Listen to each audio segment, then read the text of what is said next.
जिस समय नरसी सेठ गाड़ी से सिरसागढ़ पहुंच जाता है और मनसा सेठ का मुनीम देख लेता है और एकदम से जाकर के कहता है कि सेठ जी भातई आ गए, उनको मैं कहाँ ठहरा दूं?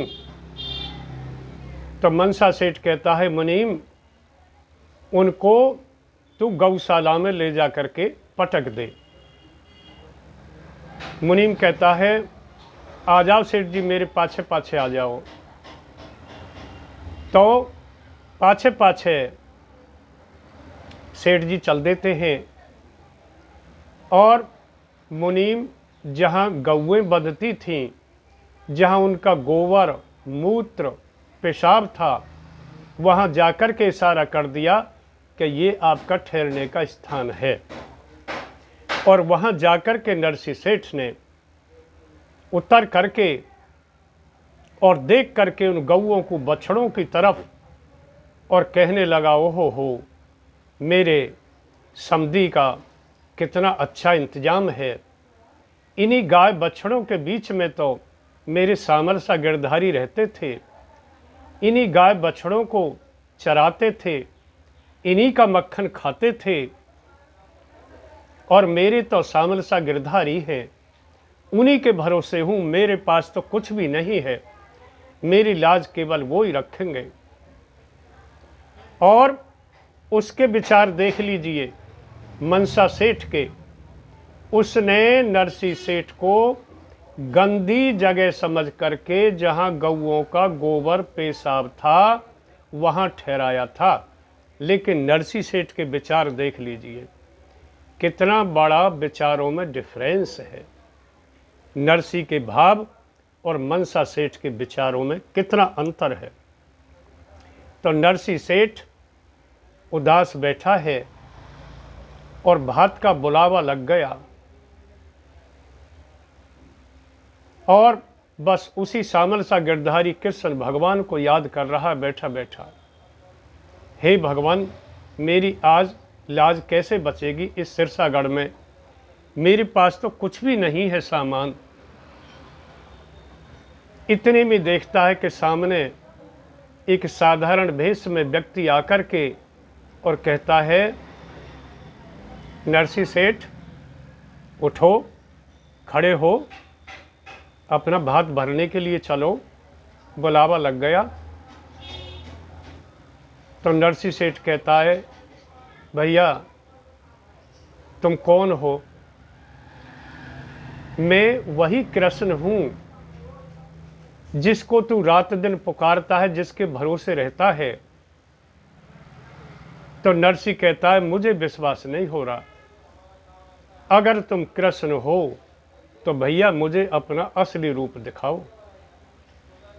तो यहाँ कृष्ण भगवान साधारण व्यक्ति के वेश में कहते हैं, नरसी तू मेरा असली रूप मत देख, मेरे असली रूप को देख करके पापी लोग भी तर जाएंगे। तो नरसी कहता है, हे भगवान कोई बात नहीं, आज पापी लोग भी तर जाएंगे आपके असली रूप को देख करके। जैसे काठ के साथ लोहा जल में तैर जाता है, ऐसे ही आपके दर्शन से पापी लोग भी इस भव सागर से तर जाएंगे। तो वो कृष्ण भगवान अपने उसी असली रूप में एकदम से आ जाते हैं। चार भुजा, चारों भुजाओं में शंख चक्र गदा पद्म, गले में बैजंती माला, सर पर मुकुट, पीतांबर वस्त्र। अब तो नरसी सेठ पैरों में पड़ गया। कृष्ण भगवान बोलते हैं, नरसी बुलावा लग गया, टाइम नहीं है, मेरा रथ बाहर खड़ा है, जल्दी चलो। तो नरसी सेठ अपने साधुओं के साथ और जाकर के रथ में बैठ जाता है। और जब रथ सिरसागढ़ में मनसा सेठ के घर की तरफ जा रहा है और साक्षात कृष्ण भगवान रथ को हाँक करके ले जा रहे हैं और नरसी सेठ कहता है, भगवान ये चिट्ठी मेरे समधी ने सामान की भेजी थी, ये चिट्ठी आप और ले लो।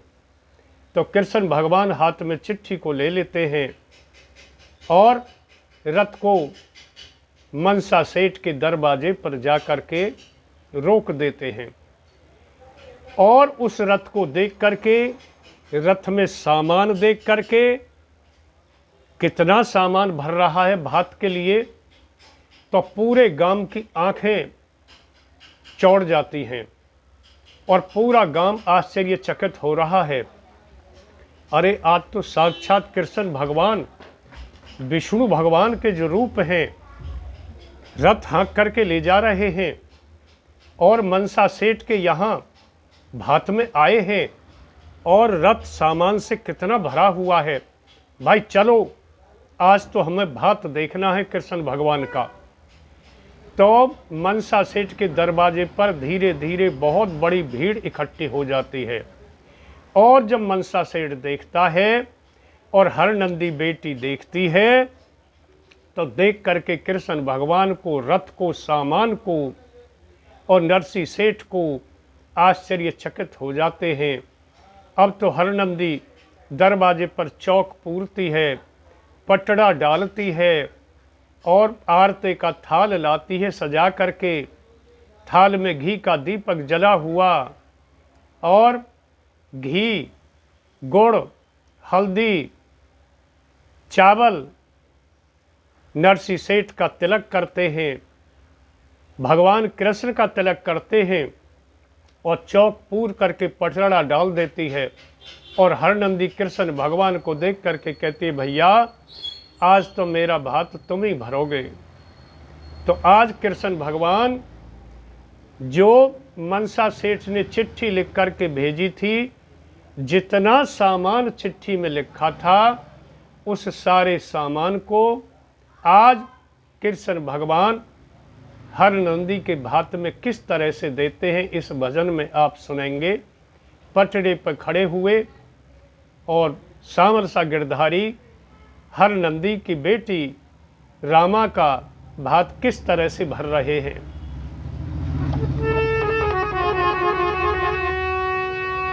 ओ भरे भात श्री नंदलाल, ओहो भरे भात श्री नंदलाल, हेरे रहे देखी सभी नर नारी, भरे भात श्री नंदलाल, हेरे रहे देखी सभी नर नारी।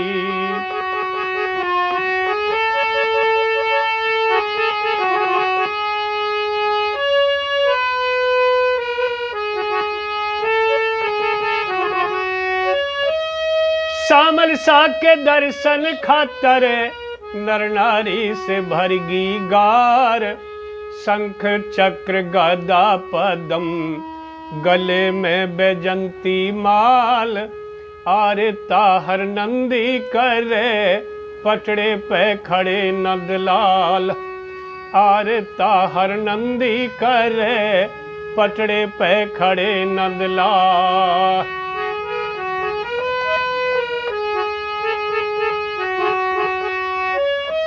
कृष्ण जी ने हरनंदी के सिर पे धर दिया दखनी चीर, हरनंदी खिलावे भोग नैनों में भर आया नीर, नरसी जी के आंसू आ गए पुलकित हो गया सकल शरीर, नरसी जी के आंसू आ गए पुलकित हो गया सकल शरीर। हीरे मोहरी असरीफी माले, काढ़ के रे भरी दी थी थाली, भरे बात श्री नंदलाल,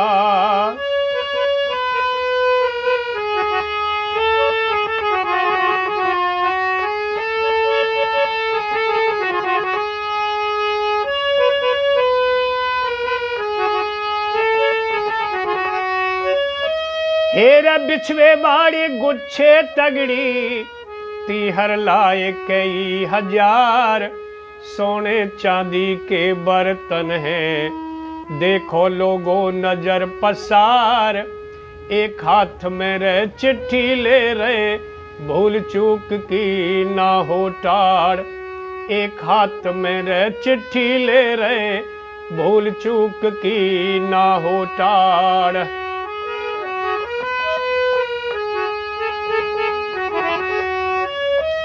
चालीस मन मिस्री के कुंजे, इतने गोले दाग के छुआरे।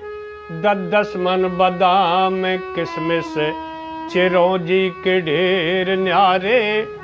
पूरे शहर की पहराई लो, नेगुर जोग टहलवे प्यारे। पूरे शहर की पहराई लो, नेगुर जोग टहलवे प्यारे।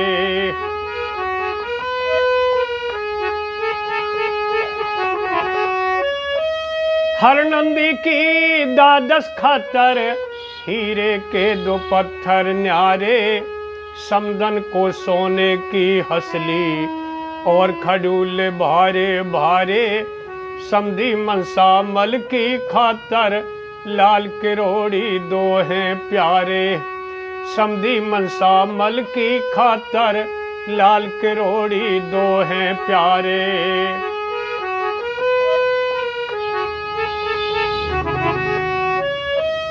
तीहर रेशमी हर नंदी की, दोनों दौर जिठानियों की।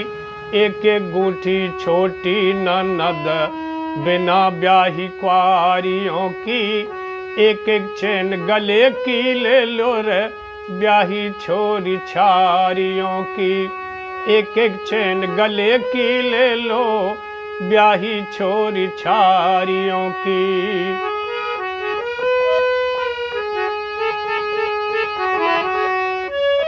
सौ मोहर और असरफी, मनसा के सब भाइयों खातर। 4-4 चूड़ी सोने की लो, गांव की सभी लोगाइयों खातर। एक एक चैन एक एक गूठी, गांव के सभी जमाइयों खातर। एक एक चैन एक एक गूठी, गांव के सभी जमाइयों खातर। मंदिर धर्मशाला का विख्याल, हेरे 100 मोहरी दक्षिणा न्यारी। भरे भात श्री नंदलाल, ओहो रहे देखे सभी नर नारी।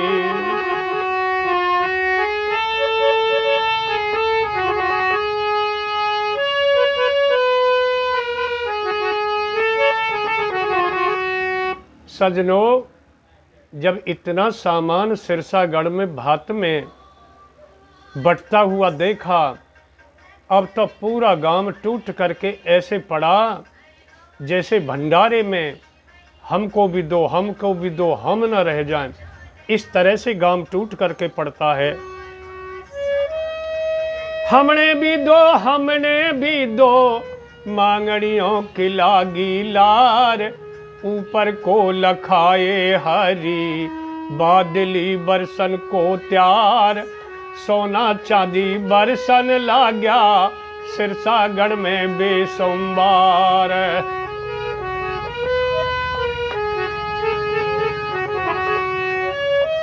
लोग लगे बगड़ सकेरन, भंगी सकेर राह बाट। तेली कोलू पाट सकेर, साहूकार सकेर हाट। धोबी घर ने छोड़ भाग लिया, सकेरन नदी के घाट।